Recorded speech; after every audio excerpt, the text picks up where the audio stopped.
حرام جن مہینوں کو کہا جاتا ہے اسی میں سے ایک مہینہ ماہ رجب بھی حرام والا مہینہ ہے، اور ماہ رجب ہی کی 6 تاریخ کو سرکار غریب نواز ہم سب کے خواجہ ہند کے راجہ رضی اللہ تعالیٰ عنہ کا عرس مقدس بڑی ہی شان اور بان کے ساتھ بھارت کی مقدس سرزمین پر منایا جاتا ہے، جس عرس کا آخری کل یعنی 9 رجب المرجب کو منایا جائے گا، اور الحمدللہ آپ نے بڑی مقدس رات کو اپنے لیے منعقد سلیکٹ کیا کہ آج ہم پیارے غریب نواز کی اس مقدس رات میں حاضر ہیں کہ جس رات میں بڑے بڑے قطب الاقطاب اجمیر غریب نواز کی بارگاہ میں حاضر ہوتے ہیں۔ قل کی محفلوں کا مطلب کیا ہوتا ہے؟ قل کہتے کیوں؟ قل کی جو مبارک محفلیں ہوتی ہیں ان کا مقصد ہی یہ ہوتا ہے، خدا نے فرمایا کہ جب کسی ولی کا قل منایا جاتا ہے، قل کی محفلوں میں وقت کے ہی نہیں بلکہ تمام اگلے پچھلے سارے اولیاء قطب الاقطاب یہاں تک کہ انبیاء کرام بھی تشریف لاتے ہیں۔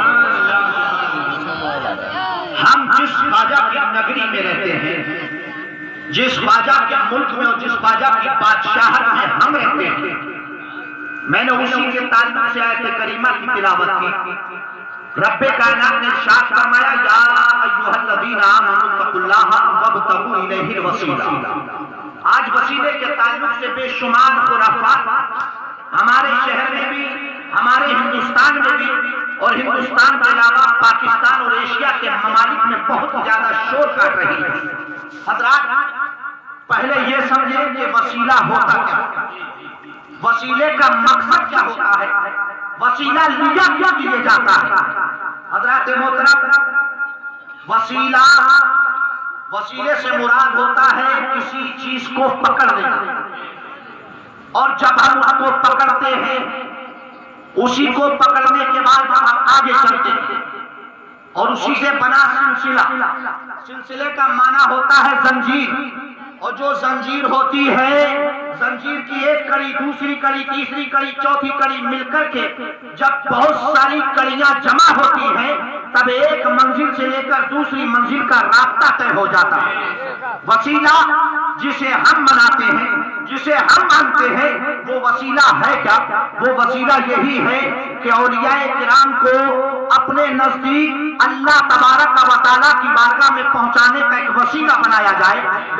برادران محترم، لوگوں نے کہا یہاں پر غلطی ہوئی، اور میں کہوں گا غلطی نہیں بلکہ حد درمی ہے، ورنہ قرآن جسے آپ بھی پڑھتے ہیں، میں بھی پڑھتا ہوں، ہم بھی پڑھتے ہیں، وہ لوگ بھی پڑھتے ہیں، قرآن نے جب ارشاد فرمایا کہ اے ایمان والو اللہ سے ڈرو، رب سے ڈرنے کو مان لیا کہ ہاں اللہ کا خوف سینے میں ہونا چاہیے، بغیر خوف خدا کے آدمی پکا مسلمان نہیں بن سکتا، مگر اسی آیت میں رب نے جب ارشاد فرمایا وابتغوا الیہ الوسیلہ کہ اسی رب کی طرف وسیلہ تلاش کرو، لوگوں میں اختلاف ہو گیا۔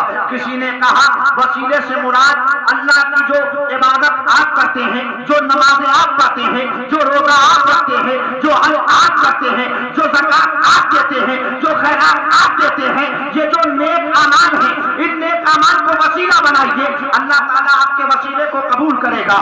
میں آپ سے کہوں گا، اور میں ہر مکتب فکر کے آدمی کو دعوت دے کر کے بولوں گا کہ میری گفتگو کو اعلان کے طور پر نہ سننا بلکہ حقیقت کی نظر سے آ کر کے دیکھنا اور غور کر کے سننا۔ میں یقین کے ساتھ کہتا ہوں اگر آج تو نے حقیقت میں محبت سے سن لیا تو وسیلے کے تعلق سے کوئی شک باقی نہیں رکھوں گا۔ برادران اسلام، وسیلہ کیا ہے؟ وسیلہ کیا؟ کہاں نمازوں کا وسیلہ لو، روزوں کا وسیلہ لو، حج کا وسیلہ لو، زکات کا وسیلہ لو۔ میں آپ سے پوچھتا ہوں، نماز آپ بھی پڑھتے ہو، نماز ندیم بھائی پڑھتے ہیں، نماز قاری راشد پڑھتے ہیں، نماز سارے لوگ پڑھتے ہیں، مگر یہ بتاؤ سجدہ کرنے کے بعد کیا کوئی جبریل آتے ہیں؟ کوئی سرٹیفکیٹ کہ قبول ہو گئے؟ کوئی پرمٹ مل گیا کہ لے کے قیامت میں دکھا دینا کہ دیکھو قبول ہو گئی تھی لے کے آیا؟ کوئی پرمٹ نہیں۔ نماز آپ پڑھو، سجدہ کر کر کے مر جاؤ، چکریں مارتے رہو، امید تو رکھتے ہیں کہ اللہ قبول کرے گا، مگر گارنٹی کوئی نہیں کہ قبول کرے گا کہ نہیں کرے گا۔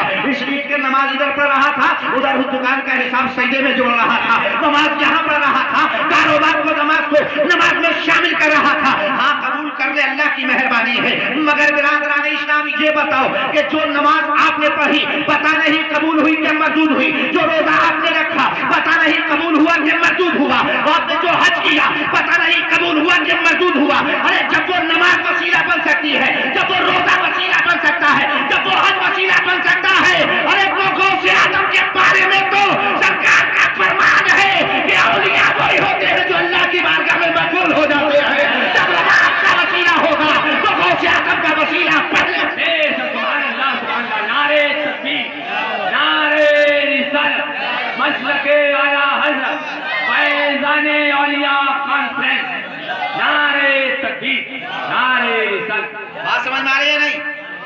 آ رہی ہے کہ نہیں؟ یہ بتاؤ نماز کو جب ہم وسیلہ بنا سکتے ہیں تو غوث پاک کو وسیلہ کیوں نہیں بنا سکتے؟ جبکہ قرآن میں رب نے ارشاد فرمایا ان اولیاءہ الا المتقون، کہ اللہ کے ولی وہی ہیں جو تقوی اور پرہیزگاری والے ہیں۔ اب غوث اعظم سے زیادہ کوئی تقوی والا ہے؟ وہ غوث اعظم ہے جس نے 40 سال تک عشاء کے وضو سے فجر کی نماز پڑھی ہے۔ وہ غوث اعظم ہے جس نے 30 سال تک اس جنگلات میں بیٹھ کر کھانے کا دانہ نہیں لیا، پانی کا گلاس نہیں لیا، بلکہ کیا کھایا؟ اگر بھوک لگتی تو درخت کے پتوں کو توڑتے اور چبا کر کھا لیتے، اگر پیاس لگتی تو وہی درخت کے پتوں کا رس نکال کر کے چوس لیتے۔ برادران اسلام اس لیے قسم کھا کر کے بیٹھے تھے کہ جب تک رب خود نہیں کھلائے گا عبد القادر کچھ نہیں کھائے گا، جب تک رب کچھ نہیں خود کھلائے گا عبد القادر کچھ نہیں کھائے گا۔ ایک دن نہیں، 2 دن نہیں، 1 مہینہ نہیں، 2 مہینے نہیں، سال 2 سال نہیں، بلکہ بہجت الاسرار اٹھا کر دیکھو۔ علامہ ابو الحسن شنوسی رحمۃ اللہ تعالی علیہ نے لکھا ہے کہ غوث اعظم نے 30 سال تک نہ تو کھانے کا دانہ کھایا تھا، نہ پانی کا گھونٹ لیا تھا، بلکہ اس کے بعد میں خود اللہ کی طرف سے خطب آتے ہیں، کہتے ہیں عبد القادر کھا لے، میں نہیں لایا، رب نے بھجوایا ہے، میں نہیں لایا، رب نے بھجوایا ہے۔ تب میرا غوث کھاتا ہے، تب غوث اعظم نے کھایا، 2 لقمے کھایا، کھانے کے بعد میں کہا اور کھا نا، اب نہیں کہا کیوں؟ کہا اس لیے کہ میرا نفس مانگ رہا ہے کھانے کے لیے، میرا نفس کھانے کے لیے مانگ رہا ہے، اور 30 سال تک میں نے اس کو جلایا اس لیے ہے کہ میں تیری کہنے والی نہیں کروں گا۔ تجھے بھوک لگی، اس کا دل چاہتا، میرا نفس کہتا ہے کہ میں یہ کھیر اور کھا لوں، کہا لیکن کھاؤں گا نہیں۔ کہا کیوں؟ کہا اس لیے کہ اب یہ مانگنے لگا، اب یہ مانگنے لگا، اور جو یہ کہے گا وہ عبد القادر نہیں کرے گا۔ برادران اسلام جب 30 سال اللہ کی رضا کے لیے غوث اعظم نے فاقہ کیا تو اللہ نے بے سہارا نہیں چھوڑا، بے وجہ نہیں چھوڑ دیا، بلکہ حال یہ ہو گیا کہ اب غوث اعظم کا مقام ایسا اعلیٰ ہوا کہ حضرت شیخ حماد نے پوچھا تھا عبد القادر یہ مقام کیسے ملا کہ آپ کی زبان کی بات ادھر نکلتی ادھر رب پوری فرما دیتا ہے، مردے آپ زندہ کرتے ہیں، آخر کیسے؟ عبد القادر نے جواب دیا تھا یہ مقام ایسے نہیں ملا، بلکہ حال یہ ہوا کہ 30 سال تک جیسا میرے رب نے کہا عبد القادر ویسا کرتا رہا، اب یہ مقام آ گیا ہے کہ جیسا عبد القادر کرتا ہے میرا رب ویسا فرما دیتا ہے۔ نعرے تکبیر، نعرے رسالت، مسلک اعلیٰ حضرت فیضان غوث اعظم، نعرے تکبیر، نعرے رسالت۔ سمجھ میں آئی؟ ارے آئی کہ نہیں آئی؟ تو ذرا بول دو جھوم کے سبحان اللہ۔ غوث اعظم کا یہ مقام ہے کہ جب اللہ تبارک و تعالیٰ کا کوئی قطب آ کر ہی کھلاتا ہے تو اب غوث اعظم رب کی بارگاہ میں مقبول ہو گئے کہ نہیں ہو گئے؟ تو جب نماز کا وسیلہ جائز ہوگا تو غوث پاک کا پہلے ہوگا، جب روزے کا جائز ہوگا تو غوث پاک کا پہلے ہوگا، جب حج کا جائز ہوگا تو غوث پاک کا پہلے ہوگا، جب زکات کا جائز ہوگا تو غوث پاک کا پہلے ہوگا، اور جب غوث پاک کا ہوگا تو رسول پاک کا پہلے ہوگا۔ سبحان اللہ، سبحان